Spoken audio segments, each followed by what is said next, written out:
Now, supply and demand are very important to the price of oil. We know that. But there are also other factors in play that influence the price, and we're going to look at those next.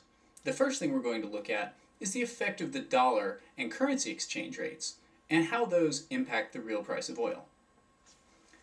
The first chart you see here shows exchange rates between the dollar and the euro and the dollar and the pound. These are direct quotations, so what you see are how many dollars you get per euro or per pound that you sell. So for example, right now, for every pound you have, you get almost $2. Next, we look at the real price of oil versus the exchange rate. We're using the euro in this case. So here you see, in general, as the euro appreciates relative to the dollar, the price of oil continues to increase. Now this is important because oil is denominated in the dollar. That means wherever you buy oil, you have to price it in the dollar. So as our currency depreciates against other currencies, the price of oil has to increase.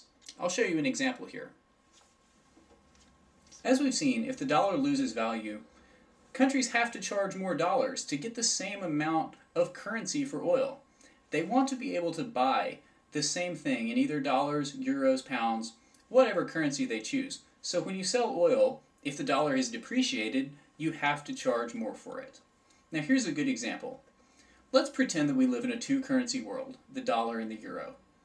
In an equilibrium state, if the price of a barrel of oil is $100 and the exchange rate is $1 per euro, then you would pay 100 euros for a barrel of oil. But let's say the dollar appreciates, it gets stronger against the euro. You'll still pay $100 for a barrel of oil. But if you want to pay with euros, you're going to have to pay more so that the person receiving the money can buy the same amount of stuff in euros. So basically, you want to be able to convert the currency and then buy oil with it in dollars. So you have to pay $100.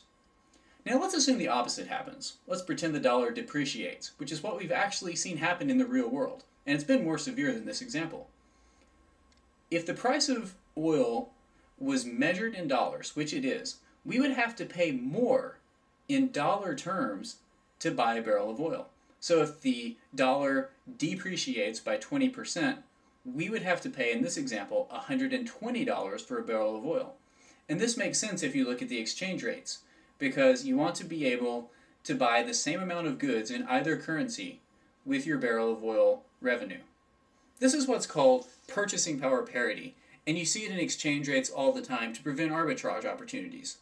So when one currency depreciates, the price of oil has to either go up or down based on the dollar in order to prevent arbitrage.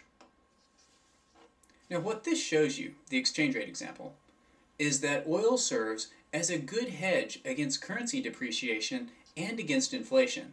This is really important because speculators, investors, and bankers will try to use oil to hedge risk against a dollar decline against a wide variety of currencies. And this makes logical sense because if the dollar depreciates, the price of oil will have to rise. So if I'm a trader and I'm worried about the depreciation of the dollar, I can buy an oil future and know that if the dollar depreciates, I can sell the oil future later at a higher rate. And this offsets the gain and loss on each side. It balances things out. That's why it's a risk hedge.